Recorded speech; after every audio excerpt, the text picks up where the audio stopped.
Para declarar, inaugurada la declaración de este tercer Congreso de Agregado de Valor en Origen, vamos a escuchar ahora el mensaje del señor Ministro de Agricultura, Ganadería y Pesca de la Nación, ingeniero agrónomo Carlos Casamiquela. Un gusto saludarlos a todos, un gusto estar en Roca, en Río Negro. Gracias, Anaí, por tu bienvenida y por la cordialidad con la cual siempre Roca recibe a la gente que hacia allí se acerca. Se han dicho ya las cosas más importantes y trascendentes respecto al objetivo del Congreso, este tercer Congreso que nosotros hemos querido darle un enfoque más patagónico, más allá de la presencia de gente de todas las provincias, que pudiéramos aprovechar un encuentro de esta naturaleza, donde a veces en la Patagonia no es tan fácil hacerlos. Y ahí apareció Ricardo Epifanio hace ya unos cuantos meses atrás, ofreciendo las capacidades del Consejo Profesional para ayudar al INTA y al Ministerio para poder organizar este Congreso. Así que a todos, anticipadamente, muchísimas gracias por estar junto con nosotros. Se decía que el tema del valor agregado tenía algunas ventajas desde el punto de vista social y efectivamente esto es así, tiene algunas ventajas desde el punto de vista económico y fundamentalmente tiene algunos efectos secundarios que hacen a generar un modelo de sociedad totalmente diferente y con un proceso de crecimiento y desarrollo mucho más integrado, equitativo e inclusivo.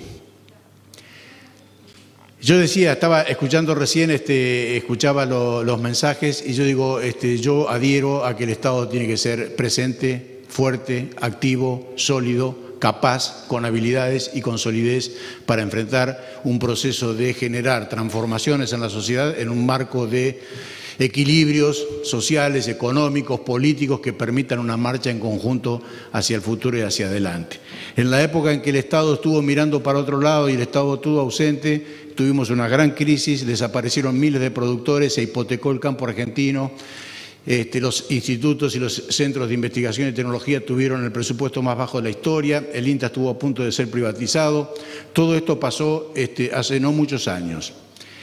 Y como tengo una fuerte convicción en que el mejor modelo para seguir adelante es mejorar los procesos de articulación público-privada, confío claramente en que necesito una actividad privada muy fuerte, muy sólida, tan sólida y tan fuerte como un Estado con las mismas características para potenciar el mejor modelo de asociativismo que podemos hacer.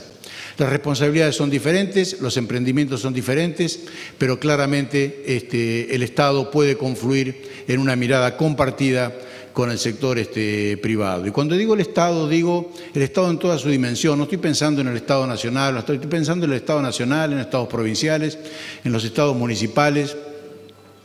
Y una cuestión en la que estamos decididamente conversando con mucha gente, fundamentalmente con los intendentes, revalorizando en el marco de estos procesos de transformación el rol de los intendentes. Acá hay intendentes de la provincia de Río Negro, intendentes de Neuquén. Hoy estuve a la mañana conversando con intendentes de Chubut. Veo también al intendente de Tres Arroyos, que le doy una clara bienvenida porque él es ejemplo también de una de las cuestiones que estamos conversando en este tipo de encuentros. Yo digo, los intendentes tienen las máximas capacidades para liderar estos procesos de transformación. Ya no hay espacios para los grandes movimientos pensados desde arriba hacia abajo, sino que las cosas tienen que fluir desde abajo hacia arriba con la comunidad entera vinculada a un proceso de transformación de su propia comunidad. Y el intendente, que es el primer lugar de la trinchera, es el primer lugar donde cada vez que aparecen conflictos en la sociedad se manifiestan en el marco de la intendencia. Nosotros creemos que los intendentes tienen, insisto, un rol determinante para poder liderar estos procesos de cambio. Y liderar estos procesos de cambio significa, bueno, me sale un poco vulgarmente y pido disculpas, pero digo, significa trascender el concepto de la obra pública y el cordón cuneta para involucrar a los municipios en los procesos de desarrollo sociales y económicos de su ejido, cosa que la transformación sea realmente en serio y irreversible. Si no, aparecen desconexiones y desarticulaciones que generan ruidos innecesarios. Yo quería conversar con ustedes también dos o tres cuestiones pequeñas. Voy a tratar de ser lo más breve posible, pero admítanme que me parece una buena oportunidad para que yo pueda comentar con ustedes algunas cuestiones vinculadas al diseño de las políticas públicas y al transitar en este momento de gobierno. Ustedes saben que la Presidenta de la Nación ha creado el Ministerio de Agricultura, Ganadería y Pesca después de 35 años en donde este país no tuvo ministerio, con lo cual los niveles de discusión de estrategias y de políticas estaban en el máximo nivel a nivel de Secretaría de Estado.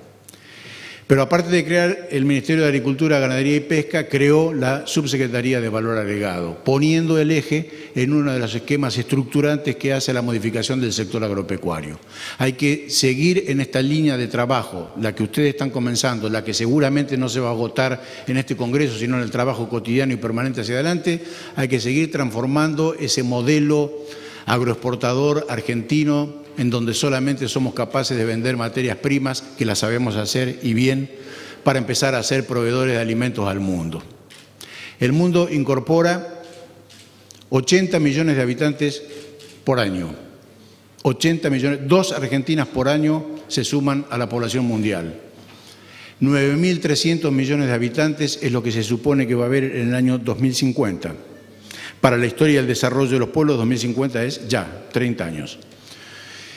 La Argentina tiene un rol fundamental ahí. ¿Por qué tiene un rol fundamental? Por algunas cuestiones que quiero hacer mención. Primero, porque el desarrollo no es solamente un crecimiento cuantitativo de gente, sino porque los países emergentes, entre comillas, léase hoy China, India, Rusia, están incorporando a su población rápidamente en el marco del desempeño o de la estrategia del crecimiento en términos de clase media.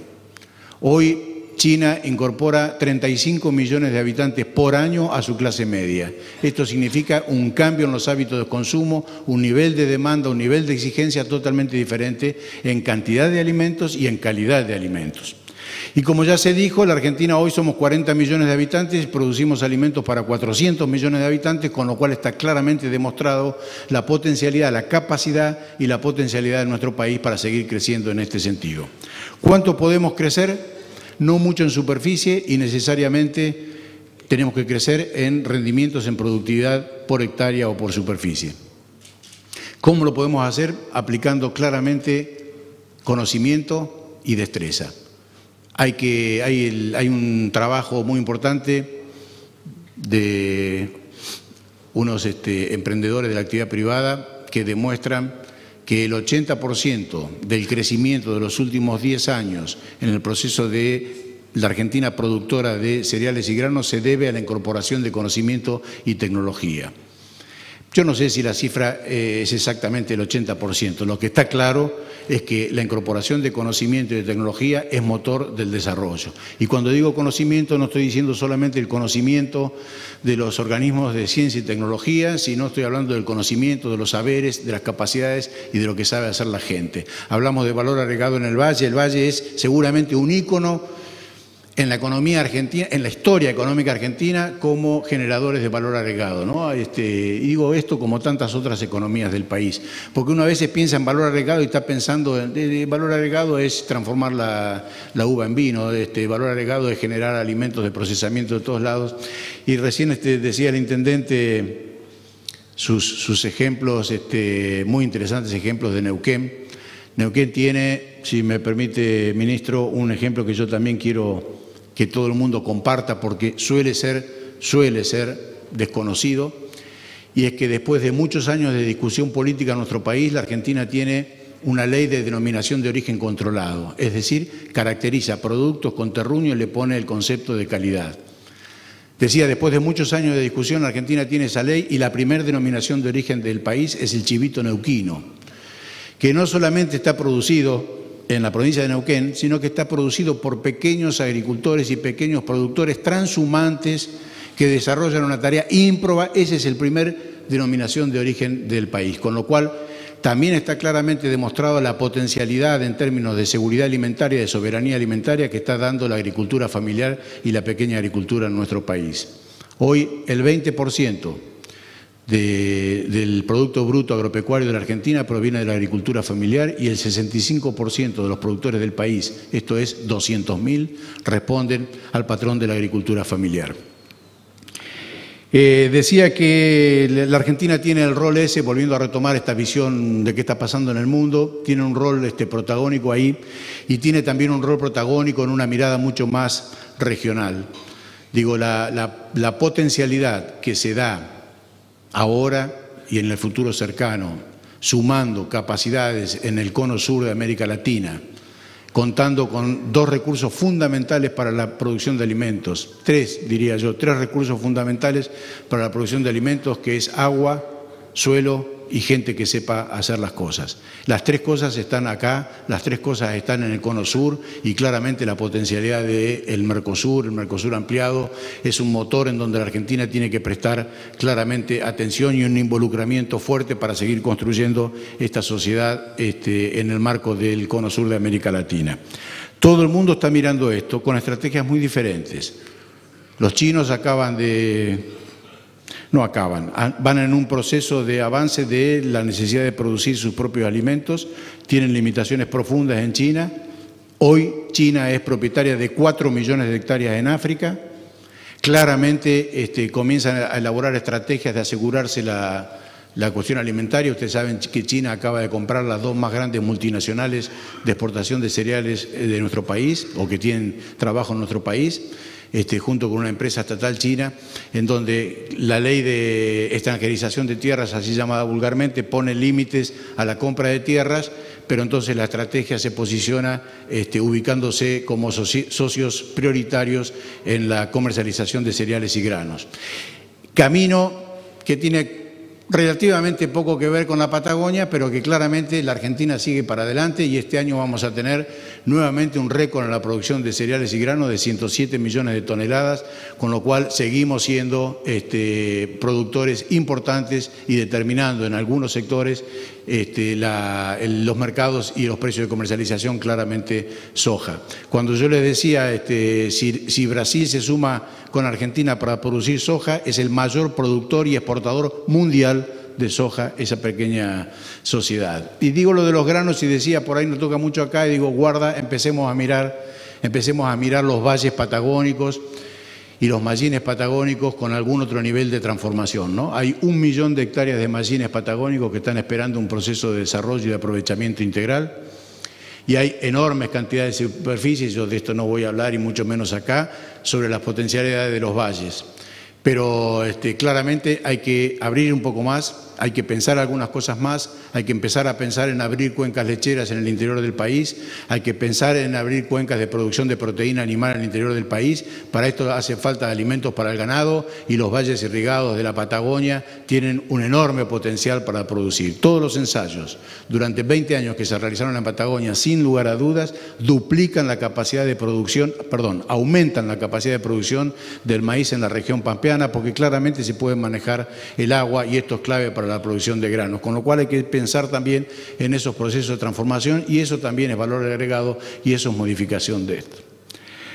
Un último mensaje, 2 últimos mensajes.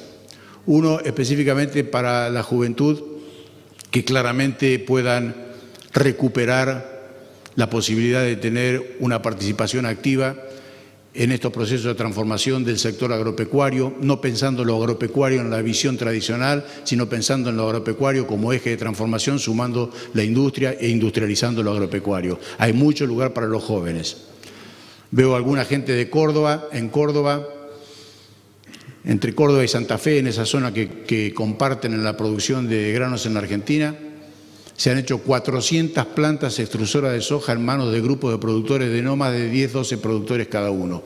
Y esto ha generado una mano de obra y un desarrollo regional fenomenal, que claramente a veces no se comenta, pero genera en la juventud, probablemente en muchos de ellos, en muchos pueblos, la primera posibilidad de primer trabajo trabajando en estos esquemas. Y el segundo mensaje es seguir pensando siempre en elaborar modelos más o menos complejos, lo que seamos capaces de hacer entre la actividad privada y la actividad pública, lo que seamos capaces de construir, pero fundamentalmente en un marco de sustentabilidad. Yo les quiero comentar que el Valle fue pionero en intentar manejar el tema de los envases de agroquímicos. Hoy estamos a punto de terminar desde el Ministerio un proyecto de ley que en su momento va a ser puesto a consideración de todos ustedes también, para manejar en 2 destinos de destrucción final o de reciclaje y reuso el tema de los plásticos, de los agroquímicos en nuestro país, que son nada más que 18 millones de envases que todos los años quedan sobre la superficie de nuestro país, consecutivamente, año tras año, porque no hay absolutamente nada que hoy origine un cambio en este sentido. Son 15.000 toneladas de plástico que claramente queremos poner en un ordenamiento de esto. Y esto hace a sustentabilidad y esto hace un modelo en donde la cuestión medioambiental tiene que tener un claro reconocimiento. Agradezco a todos quienes nos acompañan, a todos quienes han trabajado, a la gente del INTA de la región, a la gente del SENASA, que siempre está trabajando en esto y que tiene también un rol extra ahora, porque aparte de producir alimentos hay que ser capaces de generar inocuidad de los alimentos. Y básicamente a una nueva punto de reflexión sobre Ricardo, que a pesar de que nos conocemos hace 30 y pico de años, sigue siendo un motor de ideas y un motor que pone en marcha estos procesos y estos ámbitos para que ustedes trabajen. A todos quienes han hecho el esfuerzo, mi reconocimiento. Y a ustedes, ojalá puedan tener 2 días de trabajo excelente, que podamos avanzar en estructurar algunas ideas y en pensar un poco para adelante. Muchísimas gracias y que lo pasen realmente muy bien. Gracias. Muchísimas gracias, ingeniero Carlos Casamiquela, ministro de Agricultura, Ganadería y Pesca de la Nación.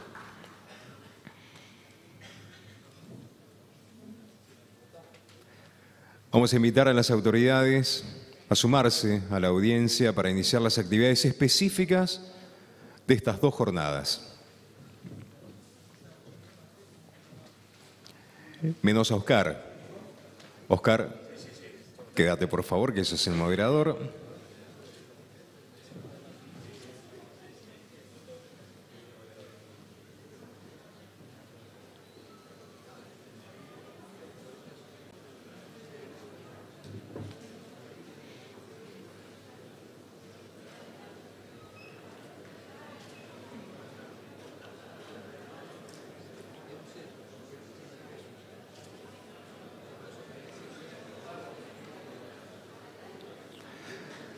Ya vamos convocando entonces arriba del escenario a Ricardo Epifanio. Por favor, que se quede Ricardo.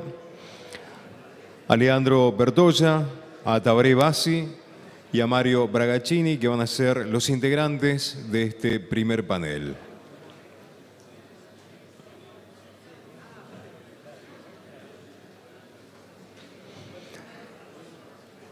Este primer panel lleva como título Valor agregado en origen, oportunidades y fortalezas mirando al futuro. Les deseamos a todos una excelente estadía en la ciudad de General Roca y 2 fructíferas jornadas de trabajo.